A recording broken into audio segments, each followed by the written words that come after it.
చేస్తూ ఎంత గొప్ప ప్రసంగం చేసేవారు శ్రీభాష్యం అపరాచార్యులు గారు. రామాయణం గురించి ప్రవచనం చేస్తూ ఉంటే ఎంత భక్తిగా ఎంత గొప్పగా మాట్లాడుతుండేవారు. అట్లా ఎందరో మహానుభావులు, వారందరికీ అంత ప్రజ్ఞ, అంత ధారణా శక్తి, అంత వాగ్వైభవం, అటువంటి వాక్య నిర్మాణ ప్రజ్ఞ. వారు ఎంత తపస్సు చేశారో, ఎంత ఈశ్వరానుగ్రహమో, ఎంత వాగ్దేవి కటాక్షమో. అటువంటి వారికి రెండు చేతులు ఎత్తి నమస్కారం చేస్తే వారు నన్ను ఆశీర్వచనం చేస్తారు, నీ వృద్ధిలోకి వస్తాను.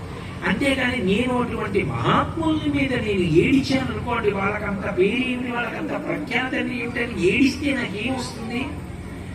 బాగుండదని అవతల వారు వినవచ్చు, కానీ ఇన్ని చెప్పి ఈయనకి దోషం ఏంటి? వాళ్ళతో ఈయనకి పోలిక.